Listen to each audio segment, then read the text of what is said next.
Bienvenue dans la suite de cette playlist. Dans cette playlist, nous allons nous intéresser maintenant un peu à l'affichage. Donc l'affichage se situe dans la partie supérieure droite de mon interface. Il y a une première partie, un premier bouton qui va vous permettre de basculer en transparence. On remarquera que si je vais en édition, ça vous permettra de sélectionner les objets qui sont derrière, voilà, les éléments qui sont derrière de votre géométrie. Si j'enlève la transparence, je ne pourrai plus les voir et donc plus non plus les sélectionner.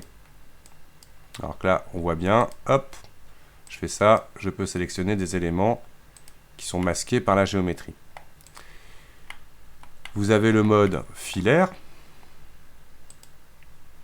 qui par défaut a la transparence d'activer. Donc pour bien voir, je vais masquer la grille. Si je masque comme ça, on ne verra plus rien.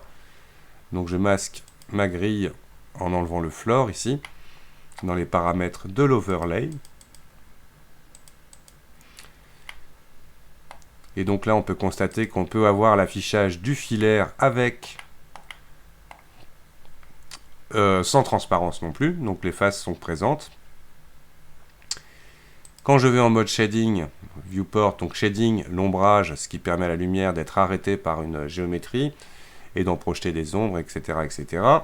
Vous avez ici différents petits modes sympathiques qui vont vous permettre de travailler avec un peu plus de confort. On a des matte caps qui vont vous permettre de donner un aspect comme ça graphique à vos géométries. On peut activer quelques fonctions graphiques intéressantes comme le cavity qui va renforcer, alors je me mets en object mode pour qu'on le voit mieux, la présence de nos arêtes comme s'il y avait un rayon sur ces arêtes. Nous avons la possibilité aussi d'y mettre des ombres pour que ce soit déjà encore un peu plus sympathique visuellement pour travailler. Le troisième mode d'affichage, donc c'est le Material Preview. Étant donné que nous n'allons pas tout de suite parler de matériaux, on en parlera plus tard. Le quatrième mode, c'est le Render Preview. Donc c'est une prévisualisation avec les lumières. Donc par défaut, nous avons une lumière dans cette scène. On imagine que si je déplace cet éclairage, on voit tout de suite dans ma scène le résultat. Là où ça va devenir intéressant, c'est que par exemple, je vais pouvoir m'amuser à positionner ma lumière dans un de mes réacteurs que j'ai mis à l'arrière. Donc là, je frame selected. Rappelez-vous, pour ceux qui n'ont pas le bouton plus, le point de votre pavé numérique, vous pouvez aller dans View, Frame Selected. Et là, hop, je vais positionner ça plus correctement. Voilà. Donc je veux que ce soit plus bleu. Donc tout simplement, ma lumière sélectionnée, vous avez ici les paramètres de ma lumière. Et je vais lui choisir en cliquant dans la case ici, je vais aller pointer vers les bleus et mettre une intensité beaucoup moins importante. Une fois de plus, je vais pouvoir dupliquer donc le raccourci, regardez bien, Object, Duplicate Object, c'est majuscule D. Donc si je fais majuscule D et que je déplace ma lumière vers la gauche, je peux aussi contraindre à l'axe, comme je vous l'ai dit tout à l'heure, avec X. Et hop, je la positionne plus ou moins au centre. Et je vais dans Edit, Repeat Last, le raccourci, vous l'avez, majuscule R. On peut bien évidemment rajouter autant de lumière que l'on veut. Donc bâbord, tribord, on imagine mon vaisseau. Là, je vais venir mettre par exemple un petit Shift clic droit ici pour ajouter une light point. Celle-ci, donc bâbord, je vais la mettre rouge avec un peu plus de watts.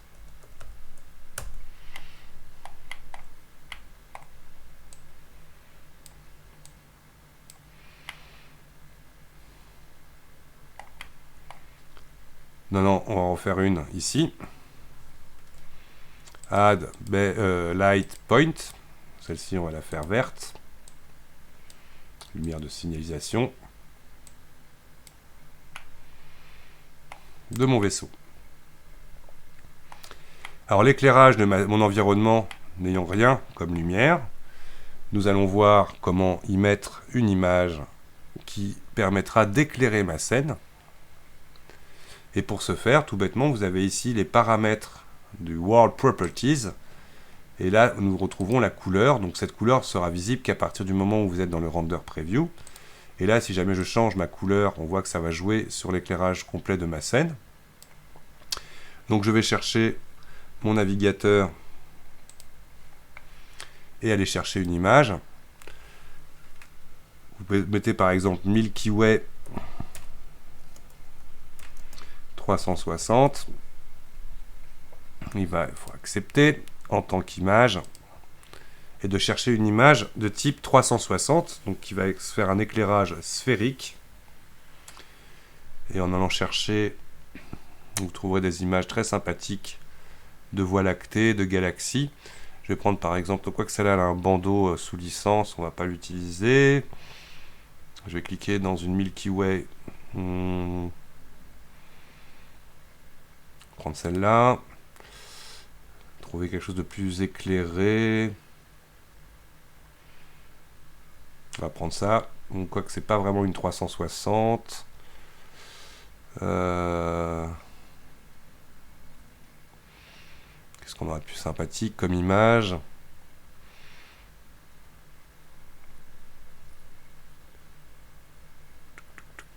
On va prendre celle-là. Alors l'image, elle est en toute petite définition. C'est pas ce qui va m'arranger. On va prendre par exemple celle-là. Là par contre, ouais, c'est de la petite définition aussi. Alors dans mes recherches d'images, je vais demander d'avoir dans mes images, disais-je,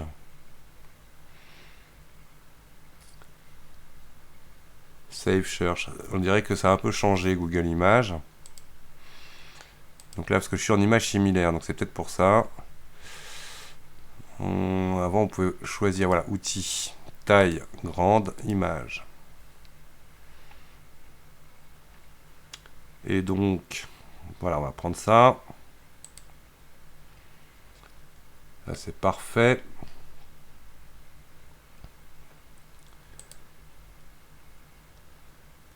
Allez, j'enregistre cette image-là.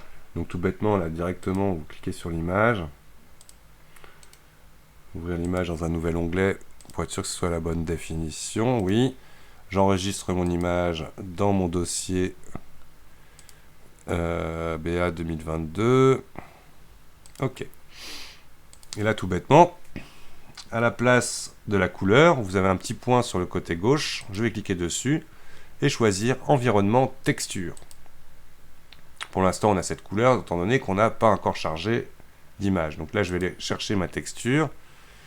Dans mes documents ABA, donc si 2022, c'était dans les vidéos, il me semble, ça. Oui. Donc, vidéo, ABA 2022, et j'ai mon image d'arrière-plan. Voilà, qui va tout bêtement éclairer ma scène et me permet d'avoir un environnement sphérique 360. Donc l'image n'est pas géniale. Vous voyez, en plus elle a une coupure ici, mais bon, c'est pour des bases, le moyen de démarrer. On ira chercher des plus belles images qu'on mettra en partage, comme ça tout le monde pourra avoir accès à de belles images. En tout cas, je vous remercie d'avoir regardé cette playlist des bases réelles de Blender, avec lesquelles j'espère vous pourrez suivre. La semaine prochaine, nous attaquerons la modélisation de personnages à partir d'images de référence.